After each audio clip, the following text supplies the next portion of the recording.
can't believe I'm the only one without a notebook. That's kind of sad. Sorry to interrupt you guys, but we're live again. As you all know, today is an important day for CNN. Call to Earth Day. And Call to Beige, Earth Day. yeah, I know you're a big, Favorite day of the year. you're a Call big to Call Earth to Earth Day. guy. Yeah, Call to Earth Day, CNN's day of action, bringing together people that are helping with sustainability, conservation, environmental education, and this year's theme, guarding your green space. Yep. Yeah. So speaking of guarding your green space, Yeah. I went to go guard my green space. I love I that. found a mangrove forest in the north of Qatar, and this project is restoring and planting 40 hectares of mangroves. I don't and I know. actually got to plant some myself. What does that mean? 40 hectares. It's a lot. It's like 56 football pitches worth. American? That or? Yeah, That's that is it. huge. Football fields for you. Oh, okay. Perfect. But Gotcha. yeah, before I went to go film them, I didn't realise how important mangroves were for the environment. Did you guys know? I'd admit, I did not. I had a bit of an inkling, but I grew up like on the mangroves because they're That's all true. around Sydney. Yeah. as That's well. true. I've done some And I kayaking didn't. through mangroves, but I Okay. wouldn't call myself an expert. They're Are like- you an expert now? I think I'm an expert. Shall I give you some facts? Yeah, give us some They, facts. they cover just 0.1% of the planet, so nothing, and they do so much heavy lifting in terms of sequestering carbon, way more than forests. Sequestering. Yeah, Big big word. word. Interesting. What does that mean? Well, you'll find out in the video.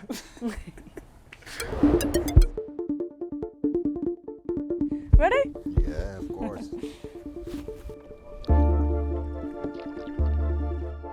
I'm really showing up my kayak skills.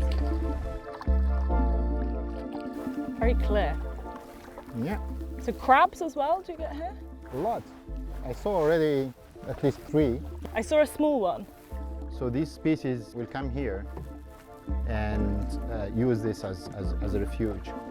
This is the biggest actually patch of mangroves in Qatar. The mangrove are a key ecosystem for capturing and storing carbon. We have much more in storage of CO2 by the mangroves than rainforests. You are creating this in a desert. So just behind us, it's just desertic. And here you have a kind of forest, so it's fantastic. And you're leading this project that the Qatar Foundation has launched to restore mangroves. Yeah, so we try to conserve, restore, and look into what will be the effect of this restoration, this conservation on other ecosystems around. Mangroves cover just 0.1% of our Earth's surface, but are one of the best carbon sinks on the planet. They can extract up to 5 times more carbon than forests on land, according to the UN's Environment Programme. The project aims to restore and plant the equivalent of approximately 56 football fields of mangroves by 2028. Most of the plants are grown at indoor land nurseries, where Dr. Asper and her team nurture the seeds. Okay, please come, let me show you our seedlings. These are very well taken care of because they're in a controlled environment and we hug them and kiss them.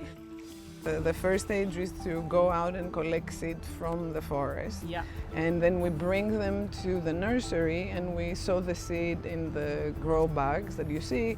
We try to mimic nature because nature knows best.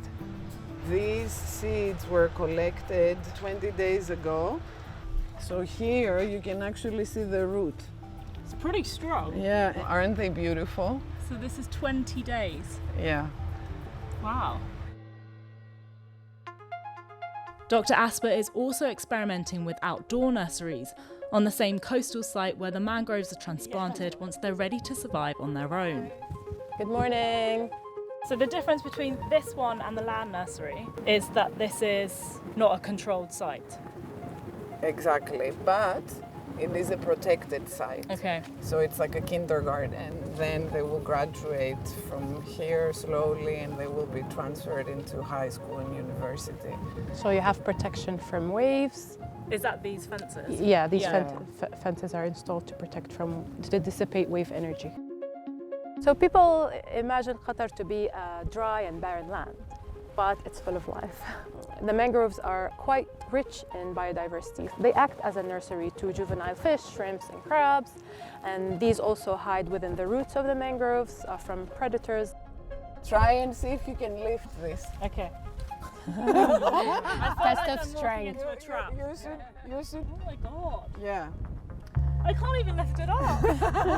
So you can take one in your hand. Choose the one that you love. You can choose from all these, and then we'll go plant so that you put your stake in our project. I'm pushing. Woohoo! He's the first one that was ever planted. Do you feel like kind of traditionally here there is some negative perception to mangrove forests? Yes, some communities view them negatively. We were discussing our planting project with some people, and they said, "Why are you planting mangroves? They're taking away our sandy beaches." It's a shame that people don't realize the importance of mangroves and the ecosystem services that they provide. But I think our project aims to change that perception with awareness through education and through community involvement. Ready? I am. I'm excited. It's your first mangrove. Ah, it's perfect. Yay. Ivana's mangrove. Ivana's mangrove. How cute is my mangrove? It was good. The I love mangrove it. was cute. Your form on trying to lift the mangroves? Yeah. I was worried for your back. I watching thought it. you were going to give yourself an injury. Yeah, are you okay? I think I did give myself an injury. We need- But they were so heavy. Like, there was like 8 mangroves in there and it was like 50 kilos or something. I couldn't lift Get it. you one of those weightlifting belts next time. Yeah. you do it, Next I time you think. go to I need to- mangrove. Matthias actually has one in his gym bag. You can borrow it. Actually, out there, actually, if you want it, yeah. Well, props to getting your hands dirty. That Thank was- you. yeah. Not very like me. No, you got your nails done I got my afterwards, nails done after, yeah. But yeah, it was cool to It plant a was. mangrove. I'll admit, I won't quite call myself an expert after watching that, but I did a bit of research leading up to this show, Yeah. and a lot of places were saying they were under threat Yeah. around the world. Why is that? Yeah, they're hugely under threat. So, according to UN's Environment Programme, we've lost 25% of mangroves over the last 40 years. So they're doing so much work to sequester carbon. That means capture and store.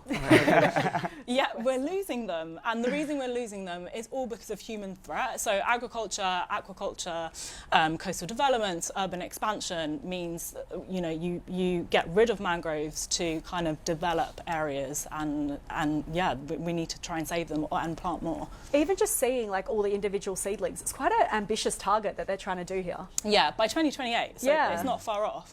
And, 40 hectares is quite big, but the reason that the kind of aim is so big is because you have to plant the mangroves quite far apart. I don't know if you saw in that last shot there. They're kind of planted well away from each other because their roots spread really far and wide. And you also need to give the biodiversity, all the birds and the fish and the crabs, space to kind of, use the mangroves as a habitat and for food. And I was you said 5 times, they sequester 5 times as much as trees and forests? Like Yeah. that blows, because when I think about like conservation and green spaces, I always think of the Amazon rainforest. Yeah. It was Yeah. called like nature's lungs, Yeah. which obviously is important because it takes up such a big part of the shade. globe, but Yeah, everyone talks about We the need more Amazon all the time, but I don't feel like people talk about mangroves enough. And yeah, people call, the Amazon the lungs of the earth, but everyone I interviewed for that video said actually mangroves are the lungs of the earth. and they grow all over? Yeah, that's So- my question, because they're in Oz, right? Yes, so That they means grow. Australia for the Americans. They grow in 123 countries around the world, mainly in the tropics and subtropics. So us Londoners over here aren't used to them. Yeah, No I have to mangroves say, in I haven't London? seen a mangrove in London before. Yeah, like No. by the Thames. Could you imagine? Maybe they should get onto that. Yeah, I don't know if they'd survive. Well, but yeah, Antoinette was saying they smell bad in Australia. do they? Sometimes, at certain parts of the year, yeah, they have like this really strong smell from like sulfur, because when they absorb all the carbon out of the mud nearby, when they run out of carbon, they start like, I don't know the scientifics behind it, but yeah, they emit sulfur. They smell. Up These north. ones didn't smell at all, but maybe because we saw them kind of at high tide. I don't know, but yeah, Yeah, no interesting. smell, no smell in that mangrove forest. That's But yeah, it. You know what? I thought you were over-egging it, saying you were an expert after that, but I think you were underselling Yeah. yourself. I had a actually. lot of Yeah. facts there, didn't I? Yeah, you did. Did You you- did. did It was you like them? impressive. Yeah, I did. I'm very impressed. And now you can go and tell all your friends about mangroves. It's worth mentioning too that I think the mangroves play an important role in helping with natural disasters as well, right? Yeah, you were kind telling of me that. coastal erosion, storms. Yeah, and these ones particularly survive really well in arid climates, like Qatar. So A jack of many trades. a jack of many trades, Sorry, exactly. we could talk about this for hours. I Mangroves could, for yeah. hours, but we're going to have to go to a break, I'm afraid. I love the mangroves.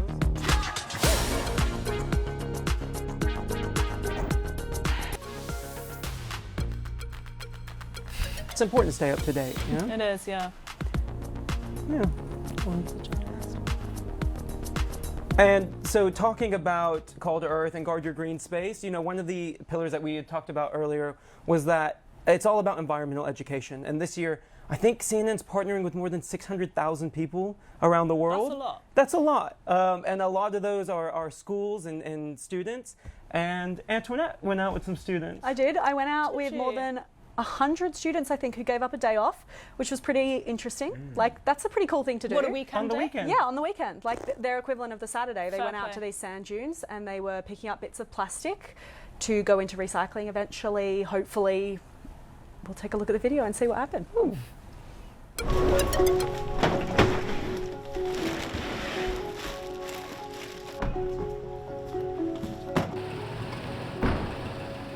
Where are we off to? We are going to the beautiful singing sand dunes of Qatar.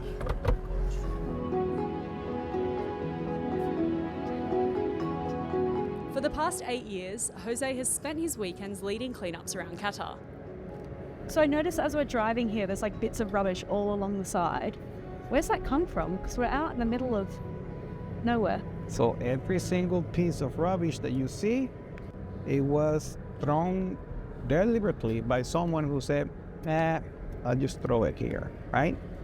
So part of what we do is just help people understand the importance of doing the right thing. Today, he's expecting more than 100 students to join him for the cleanup. If you want to put those, the pile of rubbish is going to be next to my truck on that side. Sure, all right. So you guys need gloves? Good afternoon, everyone, and welcome to the Singing Sand Dunes of Qatar. What we're going to be doing today is an exercise to raise environmental awareness. Plastic pollution is a real problem, and today we are here to do our part for Qatar, for nature, for the planet, so that we can keep Qatar clean and beautiful for generations to come. Outside of just school and like education, I think students, and because we're part of the youth, we have a responsibility for our environment and I guess for our community as a whole. Every time I've been here, I've genuinely always enjoyed it, even though the sand could be a bit annoying. But it genuinely, it's such a good place to always clean up the environment, the dunes, everything, the scenery, it's amazing. I think we have more than 200 kilos. I still have to count how many bags we have, but I'm positive it's more than 200 kilos in 1 hour, in one dune.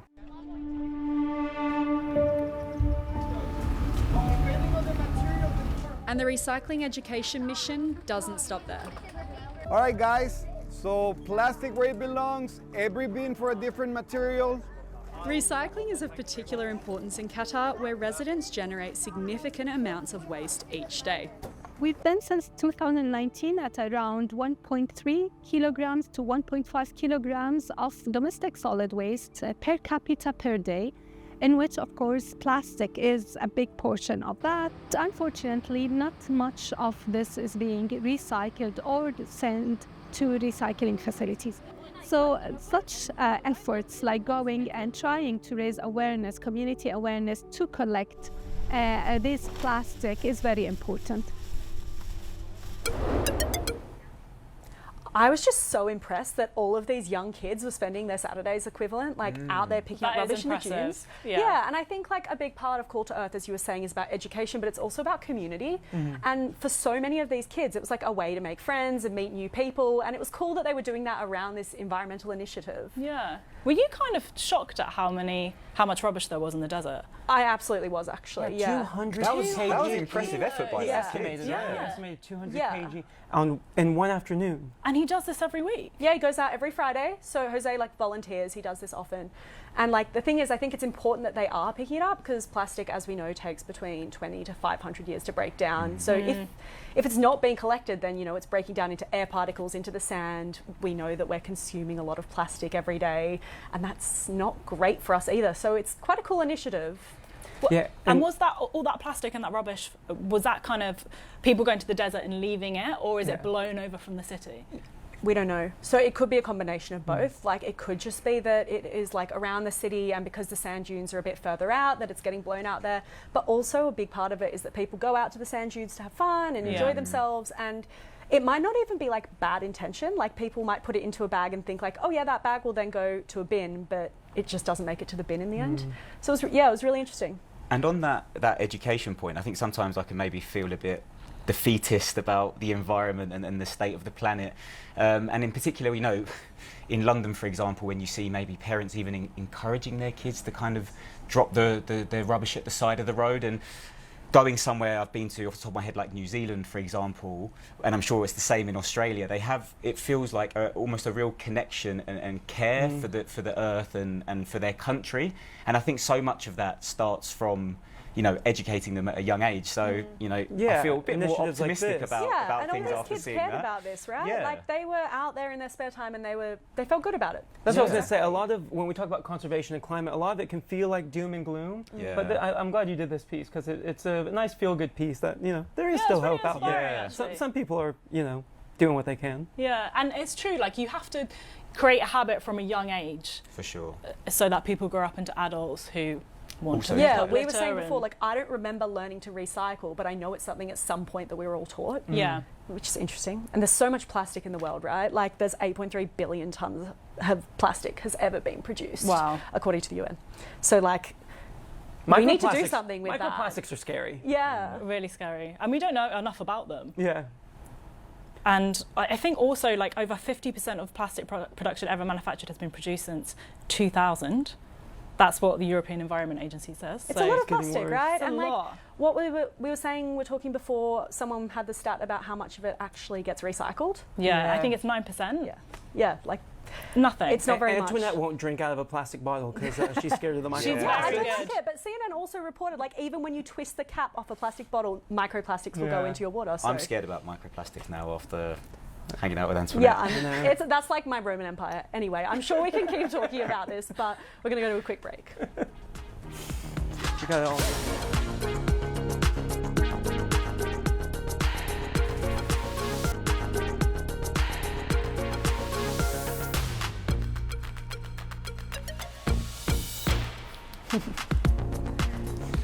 Sorry to bring up microplastics again. Favourite topic. But you, Bijan, mentioned something earlier. I was that looking this up during the actually break. Terrified me. So this was from a CNN article quoting researchers at the University of New Mexico. A study found that brain samples collected last year contained 50% more microplastics than those from 2016. So in 9 years, it was the weight of a plastic spoon. In our brain. And you're all funny with me about how I don't like using single-use plastic. Wow, that's starting to I don't. What is that doing to our brains? Yeah, I know. Well, the article goes on to say that there's more research needed to figure out if it, you know, is related to dementia or anything like that. So, you know, time will tell. But just the fact that microplastics, we're breathing them in, we're eating them, we're consuming them, animals are consuming them, and they're like, you know, ending up in our brains and our organs and our tissues. Yeah. And that's why we should recycle. More recycling. Yeah. On a slightly happier note, Please. Obviously you mentioned at the top of this show that Guard Your Green Space is the main topic of this year's Call to Earth. I'm extremely fortunate to have grown up in London, a city with many, many parks. I know you're going to say something about the weather. I was just going to say cold and rainy. I mean, they're always cold and rainy, right? I know I'm a bit biased because it's right on my doorstep, but I do think Greenwich Park is the best park in the whole city. I mean, I have spent most of my life going there from a young age. You can feed the ducks, you can go and see the deer. I even used it to train for my half marathon. I know I sent in pictures earlier with my young chubby sister in there, so she's going to be furious when they come up on the screen. I like Greenwich as well. I don't know if you guys know, I got married in Greenwich Park, right next to Greenwich Park. I didn't know that. You got married in his green space. Yeah, sorry about that. I didn't mean to that's fine. intrude. It's a lovely place though, isn't it? Yeah, so that must be top 5 for me then. But my number 1, I don't know if I've mentioned to you guys, but I'm from Tulsa, Oklahoma. Oh, really? Yeah. I'm surprised. No, I had no idea. I do love to claim Oklahoma every chance I get. My green space is a new park that was built in 2019 called The Gathering Place. Oh.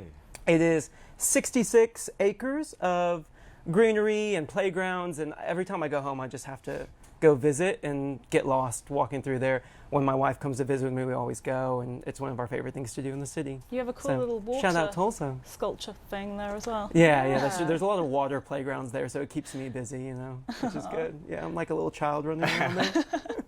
I think mine would have to be, not to make this about Battle of London Parks, but probably Hampstead Heath.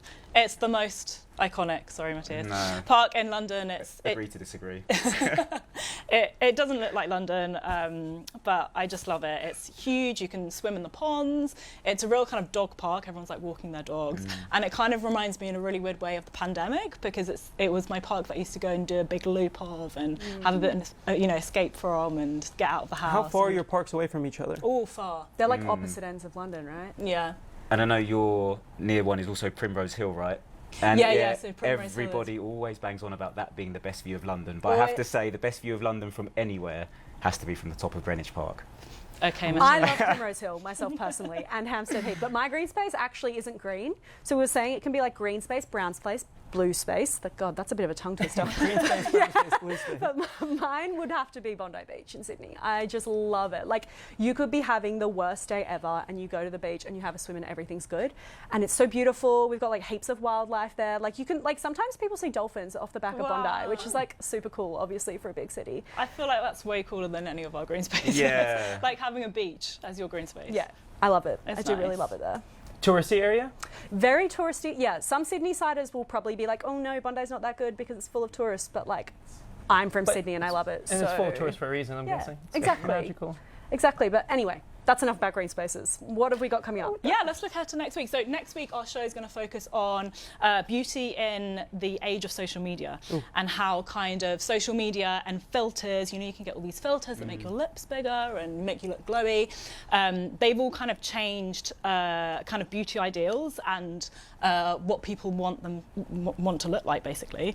And so next week I'm going to look into the salmon sperm facial, which has become really, really popular over the last 5 years, basically since 2019. And I may or may not have got it done. Interesting. Okay. Thank you for the compliment. We also look at Instagram Face, which is kind of like a new beauty standard that's also sort of come about because of, Instagram. This is really interesting to me. Like, were you saying, forgive me if you already said this, but people were taking like filtered selfies? Yes, yeah. So I think according to a 2023 study in Journal of Aesthetic Medicine, 65% of patients who are seeking out cosmetic surgery taken filtered photos from socials. So dangerous. Yeah, that's a lot. Really scary. We'll just stick to our Yeah. skincare routine. Yeah, I think. We're doing good. Just We're doing retinol and regimen. vitamin C for me, I think. It's so interesting, and I cannot wait to get more into this next week. Perfect. That's it. Huh? Yeah. Nice.